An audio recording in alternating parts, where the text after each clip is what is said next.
بسم اللہ الرحمن الرحیم۔ السلام علیکم۔ ہمارے چینل کہانی ہب آفیشیل میں خوش آمدید۔ ناظرین، میں آج آپ کے لیے انتہائی خوفناک اور دلچسپ کہانی لے کر آئی ہوں، لیکن کہانی شروع کرنے سے پہلے آپ سے گزارش ہے کہ اگر آپ نے ہمارا چینل سبسکرائب نہیں کیا تو آپ ہمارے اس چینل کو سبسکرائب کر لیجئے اور بیل آئیکن کو بھی پریس کر لیں تاکہ ہر نئی آنے والی ویڈیو بآسانی آپ تک پہنچ سکے۔ دسمبر کا مہینہ تھا، لہٰذا سردی اپنے جوبن پر تھی۔ عمر فیصل مزمل کے گھر کے باہر کھڑا اس کا انتظار کر رہا تھا۔ تھوڑی دیر کے بعد ہلکی سی آواز کے ساتھ گیٹ کھلا اور مزمل باہر آیا۔ یار، ہم کب سے تیرا انتظار کر رہے ہیں، کھڑے کھڑے باہر ہماری ٹانگیں ہی سوج گئی ہیں، عمر نے غصے سے کہا۔ یار، ابو جاگ رہے تھے، میں ان کے سونے کا انتظار کر رہا تھا۔ تمہیں پتہ تو ہے نا کہ ابو مجھے رات کو گھر سے باہر نہیں نکلنے دیتے، اور خاص کر دسمبر کے مہینے میں وہ مجھ پر خاص نظر رکھتے ہیں۔ ارے یار، ایک تو تم نے پہلے ہی دیر کر دی ہے اور اوپر سے تیری ان باتوں میں نا رات گزر جائے گی، فیصل نے مزمل کی بات کاٹ کر کہا۔ اچھا یار، معاف کر دو اور چلو، مزمل نے بیزاری سے کہا تو ان دونوں نے اسے غصے سے دیکھا اور آگے چل پڑے۔ رات کے اس پہر سارا گاؤں سو چکا تھا۔ گاؤں کی گلیاں ویران پڑی تھی۔ رات اس پہر گاؤں کے کسی بھی گھر میں لائٹ نہیں جا رہی تھی، لیکن چاند کی چاندنی میں ہر چیز صاف نظر آ رہی تھی۔ جلد ہی وہ تینوں گاؤں سے باہر نکل آئے۔ اب ان کا رخ سامنے کھڑے بڑے بڑے پہاڑوں کی طرف تھا۔ یار، اگر گاؤں والوں کی باتیں سچ ہوئی تو، اور اگر پہاڑوں کے درمیان کھلے میدان میں وہ عجیب مخلوق ہوئی نا، تو میں نے اسے دیکھتے ہی مر جانا ہے، فیصل نے خوفزدہ لہجے میں کہا۔ ارے یار، یہ گاؤں والے نا بہت بیوقوف ہیں، ایسا کچھ بھی نہیں ہوگا۔ ہاں، اگر کچھ ہوا بھی نا تو گاؤں کے ہی لوگ ہوں گے، وہ گاؤں والوں کو ڈرانے کی کوشش کر رہے ہیں۔ اگر اس طرف کوئی بھی وہ آئے، عمر نے چلتے چلتے کہا، اور یہ تو سوچو نا کہ وہ عجیب مخلوق صرف دسمبر کے ہی مہینے میں آتی ہے، باقی مہینوں میں کیوں نہیں آتی؟ کیا انہیں باقی مہینوں میں ڈر لگتا ہے؟ مزمل نے فیصل کو دیکھتے ہوئے کہا۔ اور ہاں، اگر تم واپس جانا چاہو تو جا سکتے ہو، ہمیں کوئی اعتراض نہیں، اور نہ ہی ہم بعد میں تم سے کوئی شکایت کریں گے، عمر نے عائشہ سے کہا۔ ارے یار، تم تو ناراض ہی ہو گئے، میں تو ایسے ہی کہہ رہا تھا، فیصل نے دونوں کی طرف دیکھتے ہوئے کہا تو وہ دونوں مسکرا دیے۔ فیصل دل کے دل میں تھوڑا سا خوف زدہ تھا، لیکن وہ اپنے دوستوں کے جانے سے انکار نہیں کر سکتا تھا، اس لیے وہ بھی ان کے ساتھ ہی جا رہا تھا۔ گاؤں میں یہ بات مشہور تھی کہ گاؤں سے تھوڑے سے فاصلے پر جو پہاڑ ہیں، ان پہاڑوں کے درمیان کھلے میدان میں دسمبر کے مہینے میں ایک عجیب اور غریب مخلوق آتی ہے، اور دسمبر کے مہینے میں جو کوئی بھی وہاں جاتا ہے وہ واپس نہیں آتا۔ گاؤں کے چند لوگوں نے اس مخلوق کو اپنی آنکھوں سے دیکھا تھا۔ گاؤں کا ایک آدمی جس کا نام فاروق ہے، اس کا کہنا ہے کہ ایک دفعہ اس کی بھینس رات کو ان پہاڑوں کی طرف چلی گئی۔ وہ غریب تھا، اس لیے وہ بھینس کو پکڑنے کے لیے ان پہاڑوں کی طرف چلا گیا۔ وہاں اس کی بھینس ان پہاڑوں کے درمیان کھلے میدان میں چلی گئی۔ ان کھلے میدان میں ایک عجیب سی روشنی پھیلی ہوئی تھی۔ اس عجیب سی روشنی میں اسے وہاں ایک عجیب سی مخلوق دکھائی دی۔ ان کی شکلیں انتہائی خوفناک تھی۔ اس کی بھینس جیسے ہی اس مخلوق کے قریب پہنچی تو وہ ساری مخلوق اس پر ٹوٹ پڑی، اور چند ہی لمحوں میں اس کی بھینس کا کام تمام کر دیا، اور اس کی بھینس کی ہڈیاں تک وہ مخلوق کھا گئی تھی۔ بھینس کو کھانے کے بعد وہ مخلوق اس کی طرف بڑھی، لیکن وہ وہاں سے بھاگ نکلا اور گھر آ کر ہی دم لیا۔ ایک اور واقعہ گاؤں کی مسجد کے امام کے ساتھ پیش آیا تھا۔ ان کا نام حافظ لقمان ہے۔ ان کا کہنا ہے کہ ایک دفعہ میں رات کو دوسرے گاؤں سے اپنے گاؤں آ رہا تھا۔ جب میں اس کھلے میدان میں پہنچا تو وہ مخلوق میرے سامنے آ گئی۔ ان کی شکلیں انتہائی خوفناک تھی۔ ان خوفناک شکلوں میں مجھے ایک خوفناک بوڑھی بھی دکھائی دی۔ انہیں اچانک اپنے سامنے دیکھ کر میں ایک دم سے ڈر گیا۔ سخت سردی میں میرا پورا جسم پسینے پسینے ہو گیا تھا، لیکن پھر بھی میں نے خود کو سنبھالا اور قرآن مجید کی تلاوت کرنے لگا۔ جب میں نے قرآن مجید کی تلاوت شروع کی تو وہ مخلوق چیختی ہوئی وہاں سے غائب ہو گئی، اور میں وہاں سے بھاگتا ہوا گاؤں آ گیا۔ گاؤں کے 2-3 اور آدمی نے وہاں سے گزرتے ہوئے اس مخلوق کو دیکھا۔ وہ مخلوق انہیں بھی پکڑنا چاہتی تھی، لیکن وہ بھاگ نکلے۔ وہ مخلوق دسمبر کے مہینے میں ہی وہاں دکھائی دیتی تھی، باقی مہینوں میں نہ جانے وہ کہاں غائب ہو جاتی تھی۔ اس دسمبر کے راز کو جاننے کے لیے کئی لوگ وہاں گئے، لیکن آج تک کوئی بھی واپس نہیں آیا۔ ان واقعات سے گاؤں کے لوگ بہت زیادہ خوفزدہ ہو چکے تھے، اس لیے دسمبر کے مہینے میں اندھیرا پھیلتے ہی لوگ اپنے اپنے گھروں میں گھس جاتے۔ فیصل، عمر اور مزمل دسمبر کے اس راز کو جاننے کے لیے جا رہے تھے۔ وہ سمجھ رہے تھے کہ یہ سب لوگوں کی جھوٹی کہانیاں ہیں اور یہ جو کوئی بھی کر رہا ہے وہ گاؤں کا ہی ہے، اور وہ یہ سب کر کے گاؤں والوں کو خوفزدہ کر رہا ہے، اور اس کا مقصد یہی ہے۔ فیصل، عمر اور مزمل اس کے اس مقصد کو ناکام بنانا چاہتے تھے اور گاؤں والوں کو یہ بتا دینا چاہتے تھے کہ یہ سب کچھ جھوٹ ہے، اس لیے وہ تینوں پہاڑوں کی طرف جا رہے تھے۔ اب وہ چلتے چلتے پہاڑوں کے پاس پہنچ چکے تھے اور جلد ہی وہ پہاڑوں پر چڑھ بھی گئے تھے۔ انہوں نے پہاڑوں پر کھڑے ہو کر دوسری طرف دیکھا تو انہیں وہاں کچھ بھی دکھائی نہ دیا۔ دیکھ یار، میں نے کہا تھا نا کہ یہاں ایسا کچھ بھی نہیں ہے، عمر نے فیصل کی طرف دیکھتے ہوئے کہا۔ اچھا چلو نیچے جا کر بھی دیکھ لیتے ہیں کہ وہاں کچھ ہے یا نہیں، مزمل نے پہاڑ سے نیچے اترتے ہوئے کہا تو وہ دونوں بھی اس کے پیچھے پیچھے اترنے لگے۔ جلد ہی وہ پہاڑ سے نیچے اتر گئے۔ اب ان کا رخ اس طرف تھا جہاں لوگوں نے اس عجیب مخلوق کو دیکھا تھا۔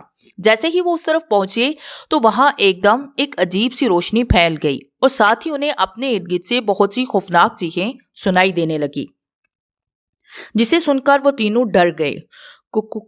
کون ہے؟ مزمل نے کانپتی ہوئی آواز میں کہا تو اس کے ساتھ ہی وہاں سفید دھواں پھیلنے لگا۔ جب دھواں ختم ہوا تو ان کے ارد گرد بہت ہی خوفناک شکل والی مخلوق کھڑی تھی۔ وہاں پر جتنے بھی بھوت اور چڑیلے تھے ان کی شکلیں انتہائی خوفناک تھی۔ ان کی رنگت کالی سیاہ تھی اور سارے جسم پر کالے بال تھے۔ ان کی آنکھوں کی جگہ 2 گڑھے موجود تھے جن سے تازہ خون بہہ رہا تھا۔ ان کے منہ سے اوپر کے تمام دانت باہر کو نکلے ہوئے تھے اور ان کے ہاتھوں کے ناخن کافی لمبے اور نوکیلے تھے۔ وہ مخلوق آہستہ آہستہ ان کی طرف بڑھ رہی تھی۔ وہ تو پہلے ہی اس خوفناک مخلوق کو اچانک دیکھ کر ڈرے ہوئے تھے اور اب اس مخلوق کو اپنی طرف آتا دیکھ کر وہ اور زیادہ ڈر گئے۔ بھاگو یہاں سے، مزمل نے چیخ کر کہا تو وہ تینوں وہاں سے بھاگ نکلے۔ جب انہوں نے آگے دیکھا تو ایک دم رک گئے کیونکہ ان کے سامنے ایک بوڑھی عورت کھڑی تھی۔ اس کی شکل بھی انتہائی خوفناک تھی۔ اس کا چہرہ کالا سیاہ اور جھریوں سے بھرا ہوا تھا۔ اس کی کالی سیاہ آنکھیں اور ان میں سے بہتا ہوا خون اس کے چہرے کو مزید خوفناک کر رہا تھا۔ اس بوڑھی عورت نے انہیں اس طرح دیکھتے ہی مکرو انداز میں مسکرانا شروع کر دیا۔ اس کے مسکرانے کا انداز انتہائی خوفناک تھا۔ فیصل کی آنکھوں کے سامنے اندھیرا چھانے لگا اور پھر دھیرے دھیرے اس کی آنکھیں بند ہونے لگی۔ وہ زمین پر گر کر بے ہوش ہو گیا۔ اس خوفناک عورت نے کچھ پڑھ کر عمر اور مزمل پر پھونک ماری اور جھک کر فیصل کے بالوں سے پکڑا اور گھسیٹتے ہوئے پہاڑوں کی طرف چلنے لگی۔ عمر اور مزمل بھی کسی اندیکھی طاقت کے زیر اثر نہ چاہتے ہوئے بھی اس کے پیچھے پیچھے چل رہے تھے۔ وہ چلتے چلتے پہاڑوں کے پاس جا کر رک گئی۔ پھر اس بوڑھی عورت نے کچھ پڑھ کر پہاڑ پر پھونک ماری تو وہاں ایک راستہ بن گیا۔ وہ اس غار میں داخل ہو گئے۔ اس کے بعد راستہ خود بخود بند ہو گیا۔ راستہ بند ہوتے ہی باہر کھڑی خوفناک مخلوق نے خوفناک انداز میں کہے لگانا شروع کر دیے۔ اس مخلوق کی بھوکی نظریں اس پہاڑ پر ہی جمی ہوئی تھی جس میں وہ خوفناک بوڑھی فیصل کو لے کر گئی تھی۔ وہ خوفناک بوڑھی اب بھی فیصل کو گھسیٹتے ہوئے لے جا رہی تھی۔ مزمل اور عمر بھی اس کے پیچھے پیچھے چل رہے تھے۔ انہیں اپنی کوئی ہوش نہیں تھی۔ وہ بوڑھی چلتے چلتے غار کے کونے میں پہنچی تو وہاں ایک بڑا سا کمرہ تھا۔ وہ اس کمرے میں داخل ہو گئی اور جاتے ہی فیصل کو زمین پر پٹخ دیا۔ مزمل اور عمر بھی اس کمرے میں داخل ہو گئے۔ کمرے کا منظر انتہائی خوفناک تھا۔ سامنے ہی ایک خوفناک شکل کا بوڑھا بڑے سے پتھر پر بیٹھا ہوا تھا۔ اس کی شکل بہت زیادہ خوفناک تھی۔ اس کی کالی سیاہ رنگت، جھریوں سے بھرا ہوا چہرہ بہت ہی خوفناک تھا۔ اس کے سر کے بال پاؤں تک پہنچ رہے تھے۔ اس کے ہاتھوں اور پاؤں کے ناخن کسی تیز دھار تلوار کی طرح چمک رہے تھے اور وہ اپنی آنکھیں بند کیے منہ ہی منہ میں کچھ پڑھ رہا تھا اور باقی پورے کمرے میں انسانی ہڈیاں اور کھوپڑیاں بکھری ہوئی تھی۔ اس کمرے میں پہنچتے ہی مزمل اور عمر کو ہوش آ گیا اور وہ پھٹی پھٹی نظروں سے کمرے کو دیکھنے لگے۔ وہ حیران ہو رہے تھے کہ وہ ایک دم کیسے اس کمرے میں پہنچ گئے۔ وہ اس بوڑھے اور کمرے کو دیکھ کر ڈر کی وجہ سے کانپ رہے تھے۔ اچانک ہی اس بوڑھے نے اپنی آنکھیں کھولی تو عمر اور مزمل نے ایک چیخ ماری اور ایک دوسرے سے لپٹ گئے۔ اس کی آنکھیں بہت ہی زیادہ خوفناک تھی۔ اس کی آنکھوں کو دیکھ کر ہی ان دونوں کی چیخ نکلی تھی۔ اس کی آنکھیں زرد تھی۔ اس کی آنکھوں میں ایک خوفزدہ کر دینے والی چمک تھی۔ عمر اور مزمل ایک دوسرے سے لپٹے خوفزدہ نظروں سے اس ہی کی طرف دیکھ رہے تھے۔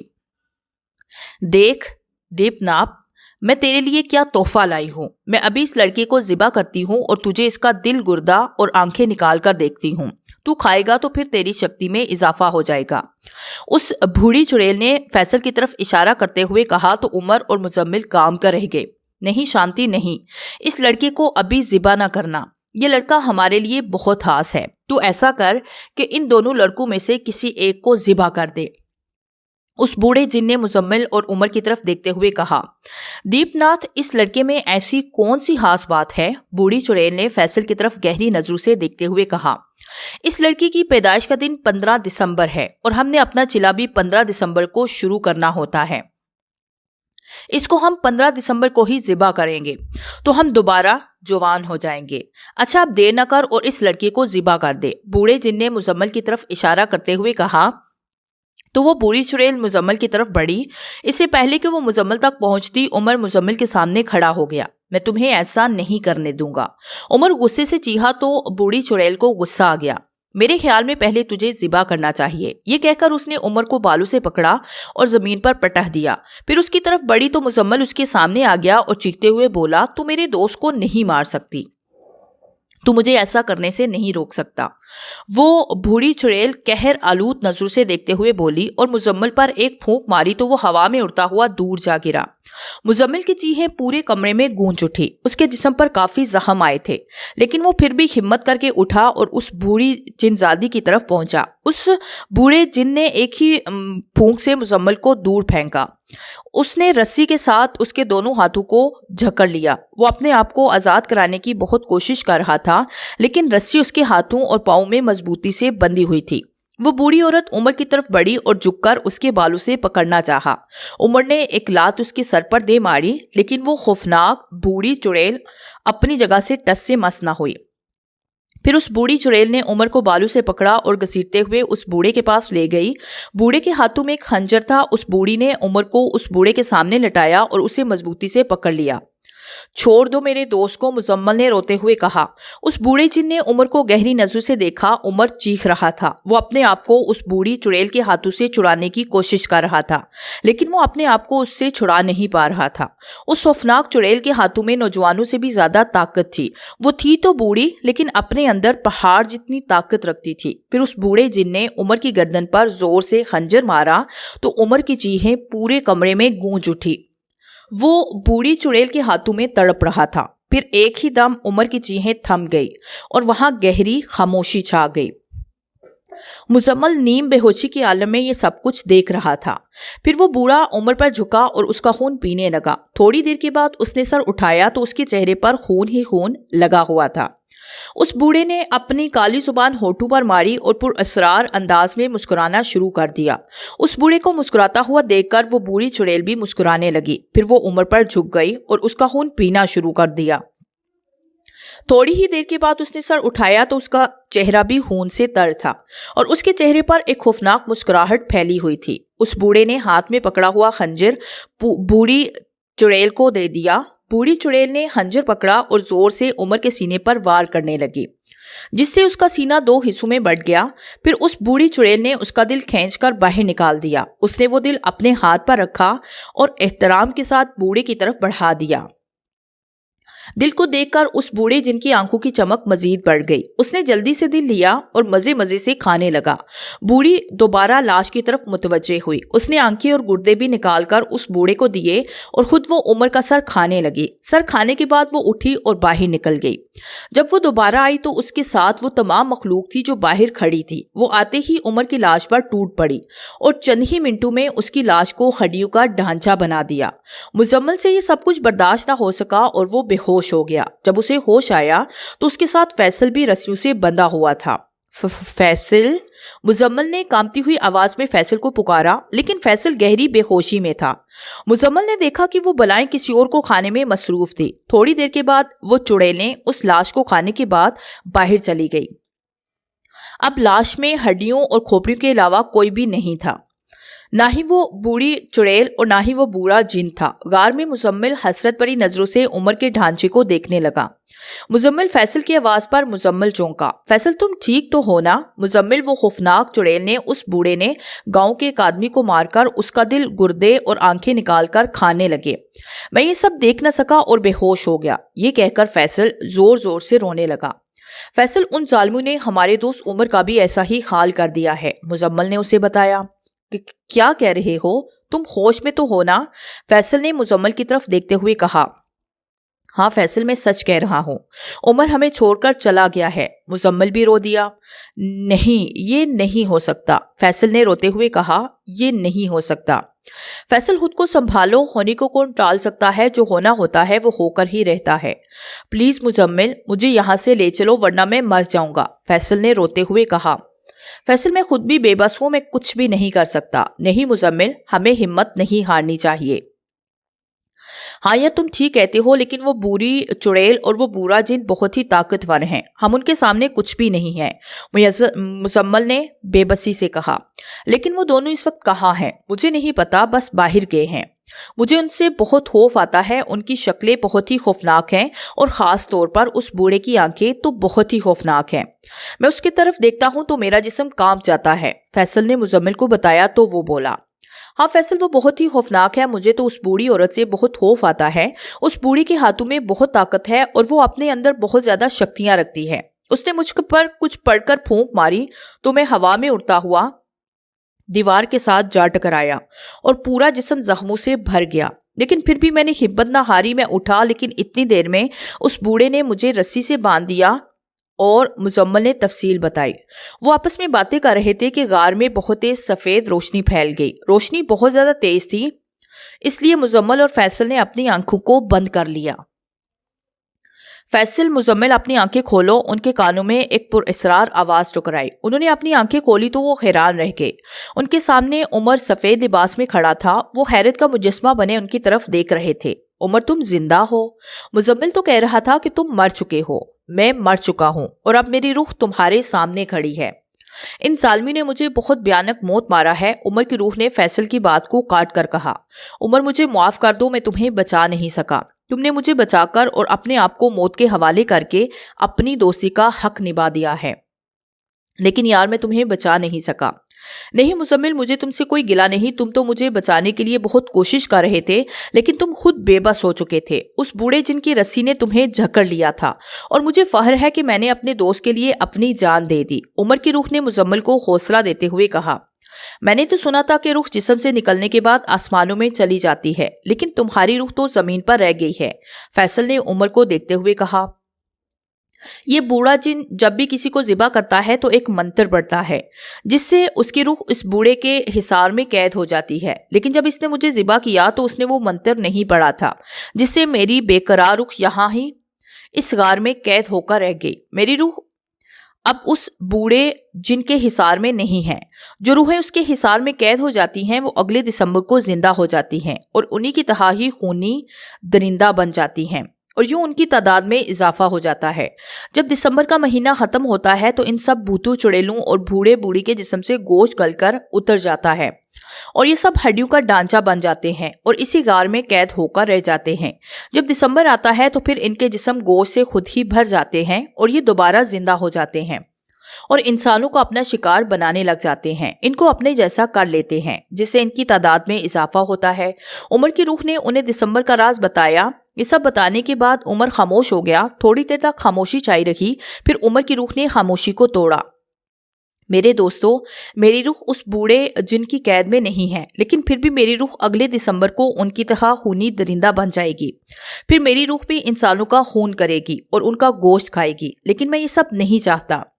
جب تک وہ بوڑھا اور بوڑھی مر نہیں جاتے تب تک میری روح اس غار سے باہر نہیں نکل سکتی۔ پلیز میرے دوستو، مجھے اور اپنے آپ کو اس کی قید سے باہر نکالو اور ان دونوں کو مار دو، عمر کی روح نے انہیں تفصیل بتاتے ہوئے کہا۔ ہم انہیں کیسے مار سکتے ہیں؟ وہ دونوں تو بہت طاقتور ہیں، مزمل نے کہا۔ آج 15 دسمبر ہے اور وہ بوڑھا بوڑھی اس غار کے نیچے ایک تہہ خانے میں اپنا چلا کر رہے ہیں۔ اگر ان کا چلا مکمل ہو گیا تو وہ فیصل تمہیں ذبح کر دیں گے۔ اور وہ تمہارا خون پی جائیں گے اور دوبارہ زندہ ہو جائیں گے، لیکن میں ایسا کبھی بھی نہیں چاہوں گا۔ عمر نے دونوں کی طرف دیکھتے ہوئے کہا، میں سوچ رہا ہوں کہ انہوں نے ابھی تک مجھ پر اپنا وار کیوں نہیں کیا۔ مزمل نے عمر کی طرف گہری نظروں سے دیکھتے ہوئے کہا، کل وہ تمہیں مارنے ہی والے تھے کہ انہیں اپنا نیا شکار مل گیا، جس کی وجہ سے انہوں نے تمہیں چھوڑ دیا۔ عمر نے اسے بتایا، عمر ہمیں ان کی کوئی ایسی کمزوری بتاؤ کہ ہم ان کا مقابلہ کر سکیں اور ہمیشہ ہمیشہ کے لیے ان کا خاتمہ کر سکیں۔ فیصل نے کہا، ان دونوں کو ختم کرنے کا ایک ہی طریقہ ہے، وہ اس وقت چلا کر رہے ہیں، اگر وہ چلا چھوڑ کر حصار میں سے باہر آ جائیں تو انہیں ختم کیا جا سکتا ہے، انہیں خود بخود آگ لگ جائے گی۔ جلدی نیچے تہہ خانے میں جاؤ اور انہیں ختم کر دو۔ لیکن ہم تہہ خانے میں کیسے جائیں؟ ہم تو خود رسیوں سے بندھے ہیں، مزمل نے پریشان ہوتے ہوئے کہا۔ میں ابھی تمہیں رسیوں سے آزاد کرتا ہوں، بس تم ان پر حملہ کر دو۔ اتنا کہہ کر وہ ان کی رسیوں کو کھولنے لگا۔ اس کے ہاتھ سے رنگ برنگی شعاعیں نکلنے لگی تھی۔ جیسے ہی وہ رسیوں سے ٹکرائی تو رسیاں ٹوٹ کر نیچے زمین پر گر گئی اور وہ دونوں آزاد ہو گئے۔ انہوں نے ایک نظر عمر کی طرف دیکھا اور کہا، تہہ خانے کا دروازہ کس طرف ہے؟ دائیں طرف، عمر نے مختصر سا کہا۔ دونوں بھاگتے ہوئے دائیں طرف جانے لگے۔ ایک جگہ انہیں نیچے جاتی ہوئی سیڑھیاں نظر آئی۔ ابھی وہ نیچے اترنے ہی والے تھے کہ عمر کی روح نے انہیں رکنے کو کہا تو ایک دم رک گئے۔ انہیں مارنے کے لیے تمہارے پاس کوئی ہتھیار نہیں، تم کسی چیز سے انہیں مارو گے؟ عمر کی روح نے پوچھا۔ اس کی بات سن کر وہ دونوں شرمندہ ہو گئے۔ یار تم ہی ہماری مدد کرو اور ہمیں کوئی ہتھیار دے دو، فیصل نے کہا۔ وہ دیکھو اس بوڑھے کا خنجر پڑا ہے جس سے اس نے مجھے ذبح کیا تھا، وہ تم اٹھاؤ۔ عمر نے بوڑھے کے خنجر کی طرف اشارہ کرتے ہوئے کہا تو مزمل جلدی سے آگے بڑھا اور خنجر اٹھا لیا۔ اچھا اب تم دونوں جلدی سے جاؤ اور انہیں ختم کر دو، میں یہاں ہی تمہارا انتظار کرتا ہوں، اللہ تعالیٰ تمہیں کامیاب کرے۔ عمر کی روح نے کہا تو وہ دونوں نیچے کی طرف بھاگ پڑے۔ تہہ خانہ بہت ہی گہرا تھا، سیڑھیاں تھی کہ ختم ہونے کا نام نہیں لے رہی تھی۔ 10 منٹ اترنے میں لگ گئے اور وہ نیچے جا پہنچے۔ تہہ خانے میں بوڑھا اور بوڑھی ایک دوسرے کے سامنے بیٹھے ہوئے تھے اور منہ ہی منہ میں کچھ پڑھ رہے تھے۔ جب انہوں نے فیصل اور مزمل کو اپنی طرف آتے دیکھا تو ان کے چہروں پر خوف چھا گیا۔ خوف سے وہ دونوں کام کر رہ گئے اور ان دونوں کو گھورنے لگے۔ ان کے دیکھنے کا انداز ہی انتہائی خوفناک تھا۔ مزمل جلدی کرو، ان کا چلا مکمل ہونے سے پہلے ان کو مار ڈالو۔ ان کے کانوں میں عمر کی آواز سنائی دی۔ وہ جلدی سے آگے بڑھا اور ایک ہی وار میں اس بوڑھے کی گردن تن سے جدا کر دی۔ تہہ خانے میں بوڑھے کی خوفناک اور دل کو دہلا دینے والی چیخیں گونجنے لگی۔ اس بوڑھے کے جسم کو آگ لگ گئی۔ مزمل جلدی سے بوڑھی کی طرف بڑھا۔ مزمل کو اپنی طرف آتا دیکھ کر وہ بوڑھی چڑیل چیختی ہوئی اٹھ کھڑی ہوئی اور حصار سے باہر نکل آئے۔ باہر نکلتے ہی اس کے جسم کو آگ لگ گئی اور اس کی خوفناک چیخیں گونجنے لگی۔ پورا تہہ خانہ زور زور سے ہلنے لگا۔ فیصل نے اوپر دیکھا تو تہہ خانے کی چھت زور زور سے ہل رہی تھی۔ ایسے لگ رہا تھا کہ جیسے جلد ہی یہ چھت نیچے آ گرے گی۔ فیصل جلدی سے مزمل کی طرف بڑھا، اسے پکڑ کر سیڑھیوں کی طرف لپکا۔ تھوڑی دیر بعد وہ تہہ خانے سے باہر نکل آئے۔ جب وہ غار میں پہنچے تو غار بہت ہی خوفناک چیخوں سے گونج رہا تھا۔ وہاں پر جتنی بھی ہڈیاں اور کھوپڑیاں پڑی تھی انہیں آگ لگی ہوئی تھی۔ عمر کی روح ایک طرف بے چین کھڑی ان دونوں کا انتظار کر رہی تھی۔ ان دونوں کو باہر آتے دیکھ کر اس کے چہرے پر مسکراہٹ پھیل گئی۔ اس نے کچھ پڑھ کر سامنے پھونک ماری تو وہاں سے باہر نکلنے کا راستہ بن گیا۔ عمر کی روح نے انہیں باہر جانے کو کہا تو وہ بھاگتے ہوئے غار سے باہر نکل گئے۔ انہیں اس عجیب سی روشنی میں بہت سی چڑیلیں جلتی ہوئی دکھائی دی۔ ان کی خوفناک چیخیں ہر طرف گونج رہی تھی۔ میرے دوستو، تم نے مجھے خونی درندہ بننے سے بچا لیا۔ اس مخلوق کو تم نے ختم کر دیا۔ اب یہ مخلوق کبھی بھی یہاں نہیں آئے گی۔ تم دونوں نے مجھے اس بوڑھے کی قید سے آزاد کر دیا۔ اب میری روح کو سکون مل گیا ہے۔ تم دونوں نے مجھے بچا کر دوستی کا حق ادا کر دیا۔ اللہ تعالیٰ ہر کسی کو تم جیسا دوست عطا فرمائے۔ اچھا دوستو، میں چلتا ہوں، عمر کی روح نے مسکراتے ہوئے کہا۔ پلیز عمر، ہمیں چھوڑ کر مت جاؤ، مزمل اور فیصل نے روتے ہوئے کہا۔ نہیں، اب میں تمہارے ساتھ نہیں جا سکتا، میرا دوسری دنیا میں انتظار ہو رہا ہے۔ اللہ تعالیٰ تم دونوں کو ہمیشہ خوش رکھے۔ یہ کہہ کر عمر کی روح اوپر آسمانوں کی طرف چلنے لگی اور بہت اوپر جا کر کہیں غائب ہو گئی۔ عمر اور فیصل کی آنکھوں میں آنسو بھر آئے۔ وہ اپنے دوست کے بچھڑ جانے سے بہت افسردہ تھے اور غمزدہ تھے۔